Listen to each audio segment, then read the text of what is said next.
At 8:40 in the morning on August 26th, something enormous broke loose from a Himalayan mountainside near the Nepal-China border.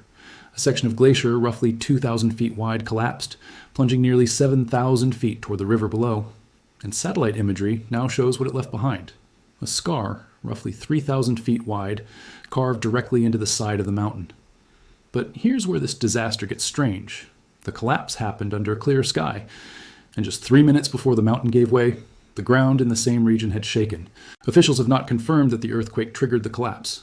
But within just 30 minutes, a river roughly 40 kilometers downstream had risen by 9 meters, nearly the height of a 3-story building.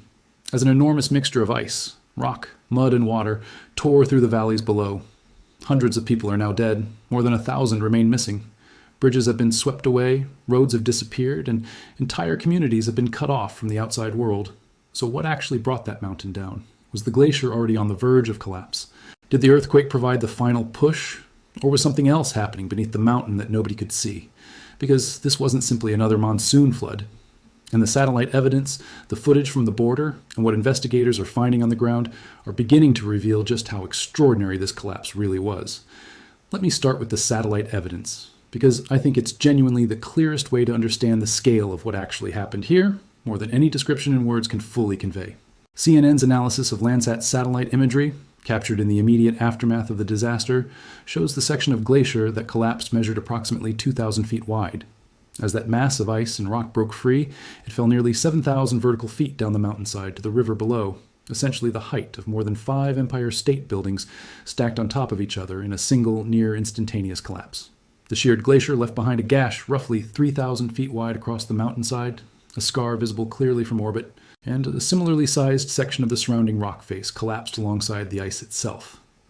That combination, an enormous section of glacier and an equally enormous section of adjacent rock, falling together from that height, is what generated the initial force behind everything that followed. Here's what happened next, and the numbers here are genuinely difficult to process even once you understand the scale of the initial collapse. Climate experts at the Kathmandu-based International Center for Integrated Mountain Development reported that water levels at one measuring point on the Trishuli River rose by as much as 9 meters, roughly 27 feet, in just half an hour. Picture a river rising the height of a 3-story building in the time it takes to watch a single television episode. That's not a flood building gradually through a rainy afternoon. That's a wall of water, ice, rock, and mud arriving with almost no warning, at a speed and volume that gave communities directly downstream only moments to react, if they had any warning at all. The U.S. Geological Survey's automated systems initially registered this event as a seismic signal before the agency updated its analysis to clarify what had actually happened. Not an earthquake in the traditional sense, but a magnitude 5.2 equivalent glacier collapse, powerful enough to register on instruments designed to detect earthquakes, sending an enormous volume of debris flowing downstream into the Pote-Koshi and Trishuli River systems. Now, let me get into the specific angle I think deserves the most attention in this video. What happens to a region when its bridges and roads are simply gone, not damaged, gone, and why that transforms a disaster from a bad week into what could be a months-long crisis for the people who survived it. Nepalese officials confirmed that dozens of bridges were destroyed and nearly 40 kilometers, roughly 25 miles, of roads were damaged or completely washed away across the affected region. Video verified by NBC News from the hardest-hit Rasua region shows bridges being cracked apart and swept downstream by the sheer force of the raging, debris-filled water. In real time, structures that had connected communities for generations disappearing within seconds. Surveillance footage from the Rasuagiri border crossing, the trade corridor linking Nepal and Tibet, shows crowds trying to flee a surging wall of mud with nowhere left to go. Rows of parked buses and trucks swept aside like toys, and moments later, nothing left where those vehicles had been standing but wreckage. Here's why that specific kind of destruction, roads and bridges rather than just buildings, matters so enormously for how this disaster continues to unfold. A CNN report from the ground put it plainly. With the roads gone and the bridges gone, rescue teams need to go in by helicopter, and that makes an already difficult process dramatically slower than it needs to be. In mountainous terrain like this, a helicopter can carry only a limited number of people or supplies per trip, and weather conditions in the Himalayas can ground flights entirely for hours or days at a time. A community that could once be reached by truck within an hour might now require a helicopter flight that can only happen when visibility and wind conditions cooperate. And every single hour that delay adds is an hour that injured survivors, trapped residents, and rescue teams searching for the missing all have to wait. The human reality of that isolation came through clearly in testimony from people actually living it. Tula Bahadur BK, a health worker in Rasuwa, described the scene to Reuters in words that I think capture exactly what the border is in ruins actually means on the ground. There's devastation everywhere we look, he said. The settlements next to the river have been completely swept away. 5 of my own relatives are missing.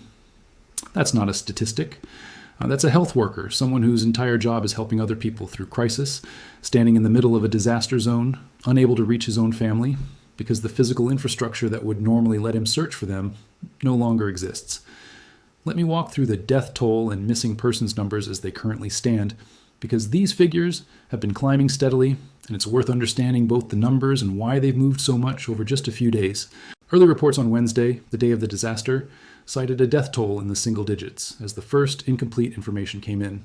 That number climbed to roughly 165 by Wednesday evening, then past 270 and 300 by Thursday, then to 360 and beyond by Thursday night. And as of the most recent confirmed reporting from Friday morning, at least 469 people have died in Nepal, with 3 additional confirmed deaths on the Chinese side of the border in Tibet's Gyeongsang County. More than 1,300 people remain missing according to the most recent figures, a number that has fluctuated across different reporting sources between roughly 1,000 and 400 as officials work to reconcile overlapping reports and confirm which missing persons have actually been located safe versus genuinely unaccounted for. Chinese state broadcaster CCTV separately reported 558 people missing, specifically within the Tibet region, including 260 foreign nationals. More than 700 foreigners are unaccounted for in total across both countries, including dozens of Americans and Indian nationals, make up the largest single group among the missing foreign visitors. I want to explain why that death toll has climbed so steadily and so significantly over just a few days, because it reflects something important about how a disaster like this actually gets counted, rather than any sign of the situation somehow worsening after the fact. In the immediate hours after a catastrophe of this scale, official figures almost always start low, reflecting only the deaths that have been directly confirmed and reported through functioning communication channels.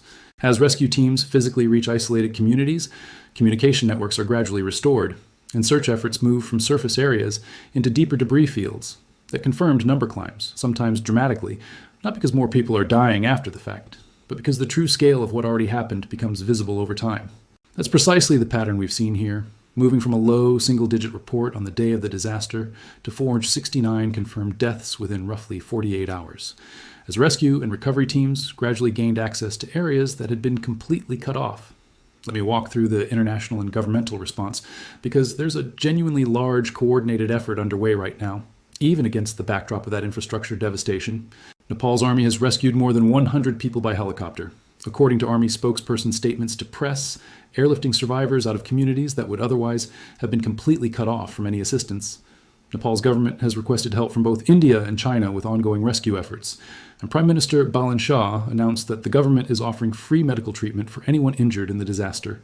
Australia has committed a $5 million Australian dollar, roughly $3.5 million US dollar, assistance package specifically for affected communities, funding humanitarian support including food, emergency shelter, clean water, and sanitation, alongside deploying a team of humanitarian response specialists to support Australian nationals and staff already on the ground.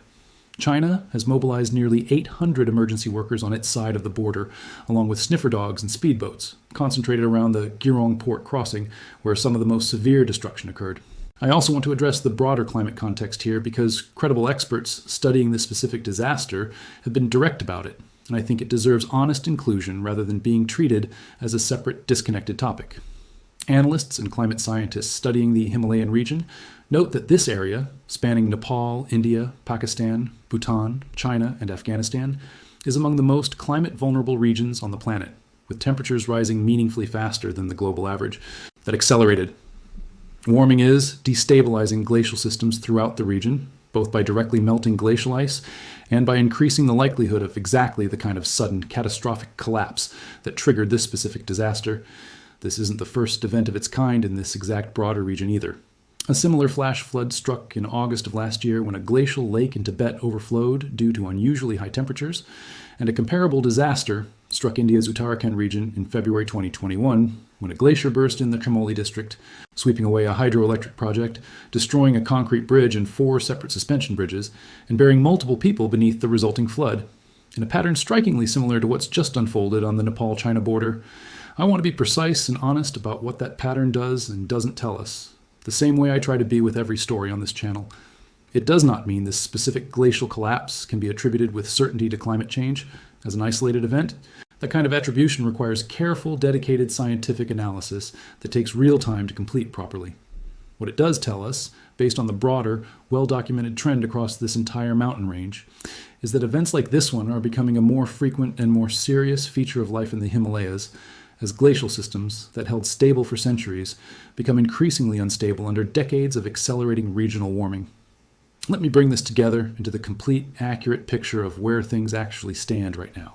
A glacier collapse high in the Himalayas triggered a catastrophic flow of ice, rock, mud, and water that tore through the Pote-Koshi and Trishuli River systems on Wednesday, setting water levels surging 27 feet in half an hour at one measuring point, destroying dozens of bridges, washing out roughly 25 miles of roads, and physically isolating entire communities that can now only be reached by helicopter. As of the most recent confirmed reporting, at least 469 people have died in Nepal, with 3 additional deaths confirmed in Tibet, and more than 1,300 people remain missing across both countries, including hundreds of foreign nationals and pilgrims. Massive international rescue and relief efforts are underway, involving Nepal's army, Chinese emergency responders, and humanitarian assistance from countries including Australia, even as the physical destruction of the region's infrastructure continues to slow every part of that response. Here's the practical reality for anyone with connections to this region right now. If you have loved ones who may have been traveling through the Rasuagadi-Girong border corridor or the broader Rasua, Nuwakot, or Chitwan districts, official channels through Nepal's tourism board, your own country's foreign ministry, and Nepali police remain the most reliable sources for updates, given how significantly communication infrastructure has been disrupted throughout the affected region. And more broadly, this disaster is a genuinely sobering illustration of how quickly physical infrastructure, the roads and bridges that connect isolated mountain communities to the outside world, can determine the entire trajectory of a disaster response once the initial event has passed, turning what might otherwise be a difficult but manageable rescue effort into a genuinely prolonged, helicopter-dependent operation, stretching across days and likely weeks. Before you go, I want to ask something given the weight of this story. Seeing the satellite imagery of that mountainside, an entire section of glacier and rock simply gone, does that change how you understand the scale of what triggered this disaster, compared to just hearing the death toll and missing persons numbers on their own? Drop a comment and let me know, because I think there's something about seeing the actual physical scar left on that mountain that makes the scale of this event land differently than statistics alone ever could. If this gave you a clearer, accurate picture of what actually happened and why the infrastructure destruction specifically is making this recovery so difficult, hit that like button, because it genuinely helps careful, honestly sourced coverage like this reach people who want the real story. Subscribe to Nemora Proof so you're here for updates as rescue and recovery operations continue across this region. My heart goes out to everyone in Nepal and Tibet affected by this disaster right now, and to every family still waiting for word on someone they love. I'll see you in the next one.